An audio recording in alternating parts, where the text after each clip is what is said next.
Hi ഡാ, അമ്മൂസ് കിച്ചൻ്റെ പുതിയൊരു വീഡിയോയിലേക്ക് സ്വാഗതം. അപ്പോൾ ഇന്ന് നമ്മൾ ചെയ്യാൻ പോകുന്നത് കക്കയിറച്ചി റോസ്റ്റാണ്. ആർക്കും കൊടുക്കാനല്ല, നമ്മുടെ വീട്ടിൽ തന്നെ ഉണ്ടാക്കി കഴിക്കാൻ വേണ്ടിയാണ്. നമ്മൾ ഇന്നലെ വരെ അച്ചാറിൻ്റെ വീഡിയോ ആണ് ഇട്ടത്. ഇന്ന് ഞാൻ കക്കയിറച്ചി റോസ്റ്റ് ഉണ്ടാക്കുന്നതാണ്. അപ്പോൾ നമ്മൾ കക്കയിറച്ചിയൊക്കെ വാങ്ങിച്ച് കഴുകി ഉപ്പും മഞ്ഞളും ഇട്ട് ഞാനൊന്ന് വേവിക്കാൻ വെച്ചിട്ടുണ്ട്. ജസ്റ്റ് ഒന്ന് കുറച്ച് സമയം ആവി കയറ്റിയെടുക്കും. പിന്നെ സവോളയും ഇഞ്ചിയും വെളുത്തുള്ളിയും അരിഞ്ഞ് വെച്ചിട്ടുണ്ട്. പിന്നെ തേങ്ങാക്കൊത്ത് എടുത്ത് വെച്ചിട്ടുണ്ട്. അത് ഒന്ന് അരിഞ്ഞെടുക്കണം. അപ്പം തേങ്ങാക്കൊത്ത് ഒന്ന് ചെറുതായിട്ട് അരിഞ്ഞെടുക്കുവാണ്. അതും കൂടെ അരിഞ്ഞെടുത്തിട്ട് തേങ്ങാക്കൊത്ത് ഇടാതെ ചെയ്യുന്നവരും ഉണ്ട്. ഇത് നമ്മൾ ബീഫൊക്കെ റോസ്റ്റ് ഉണ്ടാക്കുമ്പോഴത്തേക്ക് ചെയ്യുന്ന പോലെ തന്നെയാണ് ഞാനിത് തേങ്ങാക്കൊത്തും കൂടെ ഒക്കെ ഇട്ടിട്ടാണ് വെക്കുന്നത്. അപ്പം നിങ്ങളൊക്കെയാണോ ഇങ്ങനെയാണോ ചെയ്യുന്നതെന്ന് പറയണേ, അഭിപ്രായം പറയണേ, ഇങ്ങനെയാണോ ഉണ്ടാക്കുന്നതെന്ന്. അപ്പം നമ്മളിത് എല്ലാം അരിഞ്ഞെടുത്തിട്ടുണ്ട്. അപ്പോൾ തേങ്ങാക്കൊത്തും കൂടെ അരിഞ്ഞെടുത്തിട്ടുണ്ട്. നമ്മൾ കക്കയിറച്ചി ഞാൻ ഇങ്ങനെയാണ് ചെയ്യുന്നത്. നമ്മൾ അതിനകത്ത് കുറച്ച് ഉപ്പും മഞ്ഞളും ഒക്കെ ഇട്ട് ആദ്യം ജസ്റ്റ് ഒന്ന് വേവിച്ചിട്ട് അതിന് ശേഷമാണ് നമ്മൾ ഫ്രൈ ആക്കി എണ്ണയൊക്കെ ചേർത്ത് ഫ്രൈ ആക്കി എടുക്കുന്നത്. അപ്പോൾ ഇത് അത്യാവശ്യം വെന്ത് വന്നിട്ടുണ്ട്. നമ്മളപ്പോൾ പാൻ വെച്ചിട്ട് പാൻ ചൂടായി വരുമ്പം അതിലേക്ക് നമുക്ക് വെളിച്ചെണ്ണ ഒഴിക്കാം. വെളിച്ചെണ്ണയൊക്കെ ഒഴിച്ചിട്ട് നമുക്ക് വെളിച്ചെണ്ണ ചൂടായി വരുമ്പോഴത്തേക്ക് നമുക്കതിലേക്ക് കടുക് ഇട്ട് പൊട്ടിക്കാം. ഓക്കെ, അപ്പോൾ എണ്ണ ഒഴിച്ചിട്ടുണ്ട്. നമ്മൾ വെളിച്ചെണ്ണ ചൂടായി വന്നിട്ടുണ്ട്. നമ്മൾ അതിലേക്ക് ഒരു സ്പൂൺ കടുക് ഇടുന്നുണ്ട്. ആ കടുക് ഒന്ന് പൊട്ടി വരുമ്പോഴത്തേക്ക് നമ്മളിതിലേക്ക് കുറച്ച് മസാല ഉണ്ടല്ലോ, ഗരം മസാല ഒരു സ്പൂൺ എടുത്തിട്ടുണ്ട്. അത് വെറുതെ അതിലേക്ക് ഇടുവാണ്, പൊടിച്ചിട്ടും ചതച്ചിട്ടും ഒന്നുമില്ല. വെറുതെ അതിലേക്ക് ഇട്ട് അതും കൂടെ ഒന്ന് പൊട്ടി വരുമ്പോഴത്തേക്ക് നമ്മളതിലേക്ക് നമ്മൾ അരിഞ്ഞു വെച്ചിരിക്കുന്ന തേങ്ങാക്കൊത്ത് ചേർത്ത് കൊടുക്കുന്നുണ്ട്. അപ്പോൾ ആ തേങ്ങാക്കൊത്ത് ഒന്ന് മൂത്ത് വരുമ്പോഴത്തേക്ക് നമുക്ക് ബാക്കിയൊക്കെ ചേർക്കാം. അതൊന്ന് ജസ്റ്റ് ഒന്ന് ഇളക്കി കൊടുക്കുക. അപ്പോൾ തേങ്ങാക്കൊത്ത് നമ്മൾ ഇട്ടിട്ടുണ്ട്. അതൊന്ന് ഇളക്കി കൊടുക്കുകയാണേ. അതൊന്ന് ജസ്റ്റ് ഒന്ന് മൂത്ത് വരുമ്പോഴത്തേക്ക് നമുക്കതിലേക്ക് നമ്മൾ അരിഞ്ഞു വെച്ചിരിക്കുന്ന സവോള ഉണ്ടല്ലോ, സവോള ചേർത്ത് കൊടുക്കാം. ചിലർ ആദ്യം അതിനകത്തിൽ ഇഞ്ചിയും വെളുത്തുള്ളിയും ചേർത്ത് മൂപ്പിച്ചിട്ടായിരിക്കും ചിലപ്പോൾ സവാള ചേർക്കുന്നത്. ഞാൻ ഇങ്ങനെയാണ് ചെയ്യുന്നത്. സവാളയാണ് ആദ്യം ചേർക്കുന്നത്.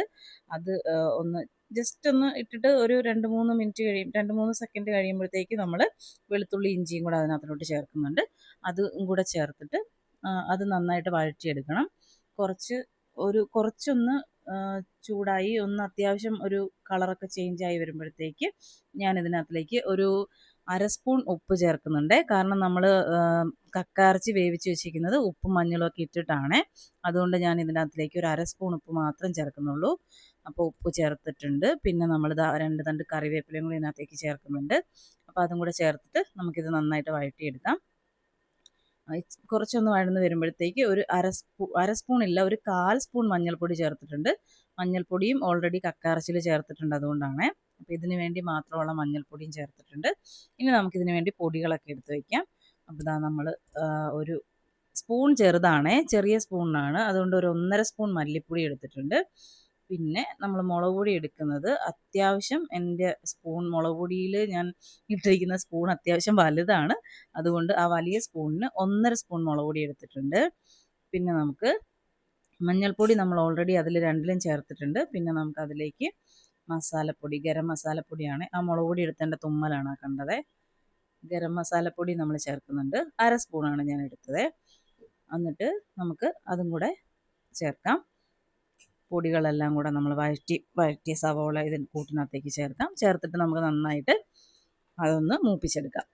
അപ്പം നമ്മൾ എപ്പോഴും പറയുന്ന പോലെ തന്നെ, എല്ലാ വീഡിയോയിലും ഞാൻ പറയുന്ന പോലെ തന്നെ ഞാൻ നല്ല രീതിയിൽ ഇത് മൂപ്പിച്ചെടുക്കുന്നുണ്ട്. നമ്മുടെ ഡാർക്ക് കളറാകുന്നത് വരെ നമുക്കിത് മൂപ്പിച്ചെടുക്കാം. അപ്പോൾ ഇത് നന്നായിട്ട് നമുക്ക് ഒന്ന് ഫ്രൈ ആക്കി ഒന്ന് നന്നായിട്ട് മൂപ്പിച്ചെടുക്കാം. ഞാൻ എല്ലാ വീഡിയോയിലും പറയുന്ന പോലെ തന്നെ നല്ലൊരു ഡാർക്ക് ബ്രൗൺ കളർ ആവുന്നത് വരെ ഞാനിത് മൂപ്പിക്കാറുണ്ട്. കണ്ടോ, ഒരു കളർ ചേഞ്ചായി വന്നില്ല. ആ സമയത്ത് നമുക്ക് വേവിച്ച് വെച്ചിരിക്കുന്ന കക്കയിറച്ചി ഇതിലേക്ക് ചേർക്കാം. ഒരു കുറച്ച് വെള്ളമുണ്ട് അതിൽ. ആ വെള്ളം നമ്മൾ കക്കയിറച്ചിയിൽ ഞാൻ വെള്ളം ഒഴിച്ചല്ല വേവിക്കാൻ വെക്കുന്നത്. കക്കയിറച്ചി ഉപ്പും മഞ്ഞളും പുരട്ടി ചെറിയ ലോ ഫ്ലെയിമിൽ ആവിയിൽ വെക്കുമ്പം അതിൽ നിന്ന് വരുന്ന ആ ഒരു വെള്ളമാണ് കേട്ടോ. ആ വെള്ളം കൂടെ ഒരുമിച്ചാണ് നമ്മൾ അതിലേക്ക് ചേർത്തത്. എന്നിട്ട് നന്നായിട്ട് അത് ആ മസാലയും കൂടി ഇട്ട് നന്നായിട്ട് മിക്സ് ചെയ്ത് നല്ലപോലെ എല്ലാ ഭാഗത്തേക്കും മസാല പിടിക്കുന്ന പോലെ നന്നായിട്ട് മിക്സ് ചെയ്യുക. മിക്സ് ചെയ്തിട്ട് നമുക്കൊരു 2-3 മിനിറ്റ് അതൊന്ന് മൂടി വയ്ക്കാം.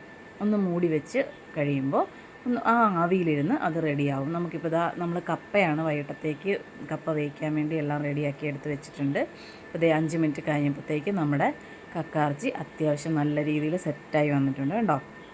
അപ്പം ഈ ഒരു പരുവത്തിൽ നമുക്കിത് ഇങ്ങനെ ഇങ്ങനെ കപ്പയുടെയൊക്കെ കൂടെ ആകുമ്പോൾ എനിക്കിങ്ങനെ റോസ്റ്റായിട്ട് കഴിക്കാനാണ് ഇഷ്ടം. ചോറിൻ്റെ കൂടെ എനിക്കിതാണ് ഇഷ്ടം. പക്ഷേ ഇവിടെ വീട്ടിലെല്ലാവർക്കും ഇത് നല്ല മുരിഞ്ഞ് മറ്റേ ഡാർക്ക് കളറിലെ നല്ല ഫ്രൈ ആക്കി കറുത്ത കളറിലിരിക്കുന്നതാണ് ഇവിടെ എല്ലാവർക്കും ഇഷ്ടം കേട്ടോ. അപ്പോൾ നമ്മളിതാ ലാസ്റ്റായിട്ട് ഞാനിതിനകത്തേക്ക് ഒരു സ്പൂൺ കുരുമുളക് പൊടി ചേർത്തിട്ടുണ്ട്.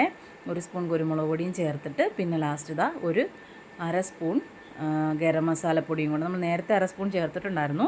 ലാസ്റ്റ് ഒരു അര സ്പൂൺ ഗരം മസാലപ്പൊടിയും കൂടെ ചേർക്കുന്നുണ്ട്. പിന്നെ അതിലേക്ക് ഒരു 2 തണ്ട് കറിവേപ്പിലയും കൂടെ ഞാനതിലേക്ക് ആഡ് ചെയ്യുന്നുണ്ട്. അതും കൂടി ഇട്ടിട്ട് നമുക്കിത് നന്നായിട്ട് മിക്സ് ചെയ്യുക. ഒന്നും കൂടെ നന്നായിട്ട് മിക്സ് ചെയ്ത് കഴിഞ്ഞാൽ നമ്മുടെ സൂപ്പർ ടേസ്റ്റി ആയിട്ടുള്ള കക്കയിറച്ചി റോസ്റ്റ് റെഡി ആയിട്ടുണ്ട്. ഇത് കുറച്ച് നേരം കൂടെ ഇങ്ങനെ വെച്ച് ഈ ചട്ടിയിൽ വെച്ച് കുറച്ചും കൂടെ വെളിച്ചെണ്ണയൊക്കെ ഒഴിച്ച് കുറച്ച് നേരം വെച്ച് ഫ്രൈ ആക്കി എടുത്താൽ നല്ല സൂപ്പറായിട്ടുള്ള ഫ്രൈ റെഡിയാണ്. അപ്പം ഈ കപ്പയ്ക്കായതുകൊണ്ടും എനിക്ക് ഇങ്ങനെ റോസ്റ്റായിട്ട് കഴിക്കാനാണ്, വേറെ ചാറ് കറിയൊന്നും ഇല്ലാത്തതുകൊണ്ട് നമ്മൾ റോസ്റ്റായിട്ടാണ് എടുത്തത്. അപ്പോൾ എല്ലാവരും ചെയ്ത് നോക്കുക. ചാനൽ സബ്സ്ക്രൈബ് ചെയ്യുക, ലൈക്ക് ചെയ്യുക. താങ്ക്